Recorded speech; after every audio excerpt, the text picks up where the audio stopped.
जय माता दी। मेरे सभी प्यारे दोस्तों, मैं लक्ष्मी शर्मा बड़ों को चरण स्पर्श, छोटों को प्यार और बराबर वालों को दिल से नमस्कार करती हूँ। आज मैं सुनाऊंगी गंगा मैया की जन्म की कथा। कथा को अंत तक जरूर सुनिएगा और दूसरों को भी शेयर कीजिएगा। ऋषि विश्वामित्र ने इस प्रकार कथा सुनाना आरंभ किया। पर्वतराज हिमालय की अत्यंत रूपवती, लावण्यमयी एवं सर्वगुण संपन्न दो कन्याएं थी। सेमरू पर्वत की पुत्री मैना इन कन्याओं की माता थी। हिमालय की बड़ी पुत्री का नाम गंगा तथा छोटी पुत्री का नाम उमा था। गंगा अत्यंत प्रभावशाली और असाधारण देवी गुणों से संपन्न थी। वह किसी बंधन को स्वीकार न कर मनमाने मार्गों का अनुसरण करती। उसकी इस असाधारण प्रतिभा से प्रभावित होकर देवता लोग विश्व के ज्ञान की दृष्टि से उसे हिमालय से मांगकर ले गए। पर्वतराज की दूसरी कन्या उमा बड़ी तपस्विनी थी। उसने कठोर एवं असाधारण तपस्या करके महादेव जी को वर के रूप में प्राप्त किया। विश्वामित्र के इतना कहने पर राम ने कहा, गे भगवान, जब गंगा को देवता लोग सुर लोक ले गए तो वह पृथ्वी पर कैसे अवतरित हुई और गंगा को त्रिपथ गंगा क्यों कहते हैं? इस पर ऋषि विश्वामित्र ने बताया, महादेव जी का विवाह तो उमा के साथ हो ही गया था, किंतु 100 वर्ष तक उनके किसी संतान की उत्पत्ति नहीं हुई। एक बार महादेव जी के मन में संतान उत्पन्न करने का विचार आया। जब उनके इस विचार की सूचना ब्रह्मा जी सहित देवताओं को मिली तो वे विचार करने लगे कि शिव जी के संतान के तेज को कौन संभाल सकेगा। उन्होंने अपनी इस शंका को शिव जी के सम्मुख प्रस्तुत किया। उनके कहने पर अग्नि ने यह भार ग्रहण किया और परिमाण स्वरूप अग्नि के समान महान तेजस्वी स्वामी कार्तिकेय का जन्म हुआ। देवताओं के इस षड्यंत्र से उमा के संतान होने में बाधा पड़ी तो उन्होंने क्रोध होकर देवताओं को श्राप दे दिया कि भविष्य में वे कभी पिता नहीं बन सकेंगे। इस बीच सुरलोक में विचरण करती हुई गंगा से उमा की भेंट हुई। गंगा ने उमा से कहा कि मुझे सुरलोक में विचरण करत हुए बहुत दिन हो गए हैं। मेरी इच्छा है कि मैं अपनी मातृभूमि पृथ्वी पर विचरण करूं। उमा ने गंगा आश्वासन दिया कि वे इसके लिए कोई प्रबंध करने का प्रयत्न करेगी। वत्स राम, तुम्हारे ही अयोध्यापुरी में सागर नाम के एक राजा थे। उनके कोई पुत्र नहीं था। सागर की पटरानी कोसनी विदर्भ प्रांत के राजा की पुत्री थी। केसनी सुंदर, धर्मात्मा और सत्यपरायण थी। सागर की दूसरी रानी का नाम सुमति थी, जो राजा अरिष्टनेमि की कन्या थी। दोनों रानियों को लेकर महाराज सागर हिमालय के भृगुप्रसवन नामक प्रांत में जाकर पुत्र प्राप्ति के लिए तपस्या करने लगे। उनकी तपस्या से प्रसन्न होकर महर्षि भृगु ने उन्हें वर दिए कि तुम्हें बहुत से पुत्रों की प्राप्ति होगी। दोनों रानियों में से एक का केवल एक ही पुत्र होगा, जो कि वंश को बढ़ाएगा, और दूसरे के 8000 पुत्र होंगे। कौन सी रानी कितने पुत्र चाहती है, इसका निर्णय वे स्वयं आपस में मिलकर कर ले। कोसनी ने वंश को बढ़ाने वाले एक पुत्र की कामना की और गरुड़ की बहन सुमति ने 8000 बलवान पुत्रों की। उचित समय पर रानी कोसनी ने असमंजस नामक पुत्र को जन्म दिया। रानी सुमति के गर्भ से एक तूबा निकल, जिसे फोड़ने पर छोटे छोटे 60,000 पुत्र निकले। उन सब का पालन पोषण घी के घड़े में रखकर किया गया। काल चक्र बीतता गया और सभी राजकुमार युवा हो गए। सागर का ज्येष्ठ पुत्र असमंजस बड़ा दुराचारी था। और उसे नगर के बालकों को सरयू नदी में फेंककर उन्हें डूबते हुए देखने में बड़ा आनंद आता था। इस दुराचारी पुत्र से दुखी होकर सागर ने उसे अपने राज्य से निर्वासित कर दिया। असमंजस के अंशुमान नाम का एक पुत्र था। अंशुमान अत्यंत सदाचारी और पराक्रमी था। एक दिन राजा सागर के मन में अश्वमेघ यज्ञ करवाने का विचार आया। शीघ्र ही उन्होंने अपने इस विचार को कार्य रूप में परिणत कर दिया। राम ने ऋषि विश्वामित्र से कहा, गुरुदेव, मेरी रुचि अपने पूर्वज सागर की यज्ञ गाथा को विस्तार पूर्वक सुनने में है, अतः कृपा करके इस वृत्तांत को पूरा सुनाइए।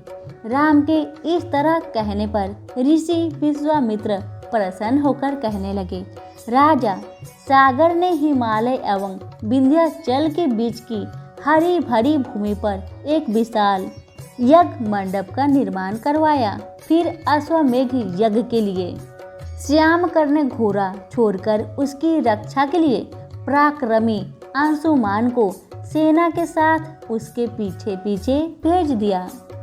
यज्ञ की संभावित सफलता के परिमाण की आशंका से भयभीत होकर इंद्र ने एक राक्षस का रूप धारण करके उस घोड़े को चुरा लिया। घोड़े की चोरी की सूचना पाकर सागर ने अपने 60,000 पुत्रों को आदेश दिया कि घोड़ा चुराने वाले को पकड़कर या मारकर घोड़ा वापस लाओ। पूरी पृथ्वी में खोजने पर भी जब घोड़ा नहीं मिला तो इस आशंका से कि किसी ने घोड़े को तह खाने में न छुपा रखा हो, सागर के पुत्रों ने संपूर्ण पृथ्वी को खोदना आरंभ कर दिया। उनके इस कार्य से असंख्य भूमितल निवासी प्राणी मारे गए। खोदते खोदते वे पाताल तक जा पहुँचे। उनके इस निस्संग कृत्य की देवताओं ने ब्रह्मा जी से शिकायत की तो ब्रह्मा जी ने कहा कि ये राजकुमार क्रोध एवं मद में अंधे होकर ऐसा कर रहे हैं। पृथ्वी की रक्षा कर दायित्व कपिल पर है, इसलिए वे इस विषय में कुछ न कुछ अवश्य करेंगे। पूरी पृथ्वी को खोदने के बाद भी जब घोड़ा और उसको चुराने वाला चोर नहीं मिला तो निराश होकर राजकुमारों ने इसकी सूचना अपने पिता को दे दी। रुष्ट होकर सागर ने आदेश दिया कि घोड़े को पाताल में जाकर ढूंढो। पाताल में घोड़े को खोजते खोजते वे सनातन वासुदेव कपिल के आश्रम में जा पहुँचे। उन्होंने देखा कि कपिल देव अपने आंखें को बंद किए बैठे हैं और उन्हीं के पास यज्ञ का घोड़ा बंधा हुआ है। उन्होंने कपिल मुनि को घोड़े का चोर समझकर उनके लिए अनेक दुर्वचन कहे और उन्हें मारने के लिए दौड़े। सागर के इन कुकृत्यों से कपिल मुनि की समाधि भंग हो गई। उन्होंने क्रोध होकर सागर के उन सब पुत्रों को भस्म कर दिए और जब महाराज सागर को बहुत दिनों तक अपने पुत्रों की सूचना नहीं मिली तो उन्होंने अपने तेजस्वी पौत्र अंशुमान को अपने पुत्रों तथा घोड़े का पता लगाने के लिए आदेश दिए। वीर अंशुमान शस्त्र शास्त्रों से सुसज्जित होकर उसी मार्ग से पाताल की ओर चल पड़ा जिसे उसके चाचाओं ने बनाया था। मार्ग में जो भी पूजनीय ऋषि मुनि मिले उनका यथोचित सम्मान करके अपने लक्ष्य के विषय में पूछता हुआ उस स्थान तक पहुंच गया जहां पर उसके चाचाओं के भस्मीभूत शरीर की राख पड़ी थी और पास ही यज्ञ का घोड़ा चल रहा था। अपने चाचाओं के भस्मीभूत शरीर को देखकर उसे बहुत दुख हुआ। उसने उनका तर्पण करने के लिए जलाशय की खोज की किंतु उसे कहीं जलाशय दिखाई नहीं पड़ा। तभी उसकी दृष्टि अपने चाचाओं के मामा गरुड़ पर पड़ी। उन्हें सादर प्रणाम करके अंशुमान ने पूछा कि बाबा जी, मैं इनका तर्पण करना चाहता हूँ। पास में यदि कोई सरोवर हो तो कृपा करके उसका पता बतलाइए। यदि आप इनके मृत्यु के विषय में कुछ जानते हैं तो वह भी मुझे बताने की कृपा करें। गरुड़ जी ने बताया कि किस प्रकार उनके चाचाओं ने कपिल मुनि के साथ उद्दंड व्यवहार किया था और जिसके कारण कपिल मुनि ने उन सबको भस्म कर दिए। इसके पश्चात गरुड़ जी ने अंशुमान से कहा कि ये सब अलौकिक शक्ति वाले दिव्य पुरुष का द्वारा भस्म किए गए हैं, अतः लौकिक जल से तर्पण करने से इनका उद्धार नहीं होगा। केवल हिमालय की ज्येष्ठ पुत्री गंगा के जल से ही तर्पण करने पर इनका उद्धार संभव है। अब तुम घोड़े को लेकर वापस चले जाओ, जिससे कि तुम्हारे पितामह का यज्ञ पूर्ण हो सके। गरुड़ जी की आज्ञा सुनकर अंशुमान वापस अयोध्या पहुँचे और अपने पितामह को सारा वृत्तांत सुनाया। महाराज सागर ने दुखी मन से यज्ञ को पूरा किए। वे अपने पुत्रों के उद्धार करने के लिए गंगा को पृथ्वी पर लाना चाहते थे, पर ऐसा करने के लिए उन्हें कोई भी युक्ति न सूझी। थोड़ा रुककर ऋषि विश्वामित्र ने कहा, महाराज सागर के देहांत के पश्चात अंशुमान बड़ी न्यायप्रियता के साथ शासन करने लगे। अंशुमान के परम प्रतापी पुत्र दिलीप हुए। दिलीप के वयस्क हो जाने पर अंशुमान दिलीप को राज्य का भार सौंपकर हिमालय की कंदराओं में जाकर गंगा को प्रसन्न करने के लिए तपस्या करने लगे, किंतु उन्हें सफलता नहीं प्राप्त हो पाई और उनका स्वर्गवास हो गया। इधर जब राजा दिलीप का धर्मनिष्ठ पुत्र भागीरथ बड़ा हुआ तो उसे राज्य का भार सौंपकर दिलीप भी गंगा को पृथ्वी पर लाने के लिए तपस्या करने चले गए, पर उन्हें भी मनवांछित फल नहीं मिला। भागीरथ बड़े प्रजावत्सल नरेश थे, किंतु उनकी कोई संतान नहीं हुई। इस पर वे अपने राज्य का भार मंत्रियों को सौंपकर स्वयं गंगावतरण के लिए गोकर्ण नामक तीर्थ पर जाकर कठोर तपस्या करने लगे। उनकी अभूतपूर्व तपस्या से प्रसन्न होकर ब्रह्मा जी ने उन्हें वर मांगने के लिए कहा। भागीरथ ने ब्रह्मा जी से कहा कि हे प्रभु, यदि आप मुझ पर प्रसन्न है तो मुझे यह वर दीजिए कि सागर के पुत्रों को मेरे प्रयत्नों से गंगा का जल प्राप्त हो, जिससे कि उनका उद्धार हो सके। इसके अतिरिक्त मुझे संतान प्राप्ति का भी वर दीजिए, ताकि इक्ष्वाकु वंश नष्ट ना हो।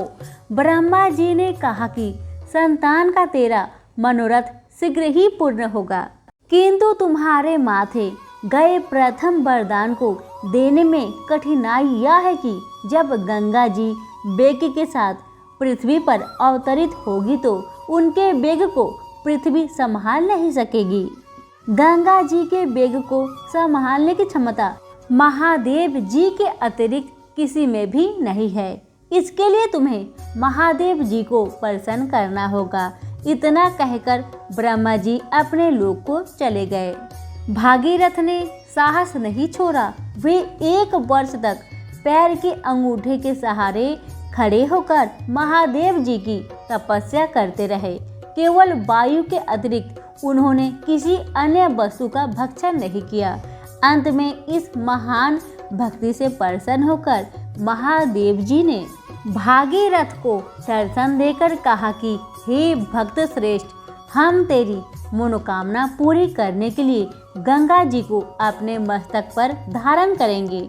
इसकी सूचना पाकर विवश होकर गंगा जी को सुरलोक का परित्याग करना पड़ा। उस समय वे सुरलोक से कहीं जाना नहीं चाहती थी, इसलिए वे यह विचार करके कि मैं अपने प्रचंड वेग से शिव जी को बहाकर पाताल लोक ले जाऊंगी, वे भयानक वेग से शिव जी के सिर पर अवतरित हुई। गंगा के इस वेगपूर्ण अवतरण से उनका अहंकार शिव जी से छुपा न रहा। महादेव जी ने गंगा की वेग गति की धाराओं को अपने जटाजूट में उलझा लिया। गंगा जी अपने समस्त प्रयत्नों के बाद भी महादेव जी के जटाओं से बाहर न निकल सकी। गंगा जी को इस प्रकार शिव जी की जटाओं में विलीन होते देख भगीरथ ने फिर शंकर जी की तपस्या की। भगीरथ के इस तपस्या से प्रसन्न होकर भगवान शंकर ने गंगा जी को हिमालय पर्वत पर स्थित बिंदुसर में छोड़ा। छूटते ही गंगा जी 7 धाराओं में बट गई। गंगा जी की 3 धाराएं हाथनी, पावनी और नलिनी पूर्व की ओर प्रवाहित हुई। सुचछू, सीता और सिंधु नाम की 3 धाराएं पश्चिम की ओर बही और 7वीं धारा महाराज भागीरथ के पीछे पीछे चली। जिधर जिधर भागीरथ जाते उधर उधर ही गंगा जी जाती थी। स्थान स्थान पर देव, यक्ष, किन्नर, ऋषि मुनि आदि उनके स्वागत के लिए एकत्रित हो रहे थे। जो भी उस जल का स्पर्श करता भव बाधाओं से मुक्त हो जाता था। चलते चलते गंगा जी उस स्थान पर पहुंची जहां ऋषि जहनु यज्ञ कर रहे थे। गंगा जी अपने वेग से उनके यज्ञशाला को संपूर्ण सामग्री के साथ बहाकर ले जाने लगी। इससे ऋषि को बहुत क्रोध आया और उन्होंने क्रोध होकर गंगा का सारा जल पी लिया। ये देखकर समस्त ऋषि मुनियों को बड़ा विस्मय हुआ और वे गंगा जी को मुक्त करने के लिए उनकी स्तुति करने लगे। उनकी स्तुति से प्रसन्न होकर जहनु ऋषि ने गंगा जी को अपने कानों से निकाल दिया और उन्हें अपनी पुत्री के रूप में स्वीकार कर लिया। तब से गंगा जाह्नवी कहलाने लगी। इसके पश्चात वे भगीरथ के पीछे चलते चलते समुद्र तक पहुंच गई और वहां से सागर के पुत्रों का उद्धार करने के लिए रसातल में चली गई। उनके जल के स्पर्श से ही भस्मीभूत हुए सागर के पुत्र निष्पाप होकर स्वर्ग गए। उस दिन से गंगा की 3 नाम हुए, त्रिपथगा, जाह्नवी और भागीरथी। हमारी आज की गंगा जी की जन्म कथा यहीं पर समाप्त हो रही है। पसंद आने पर लाइक शेयर जरूर कीजिएगा। धन्यवाद।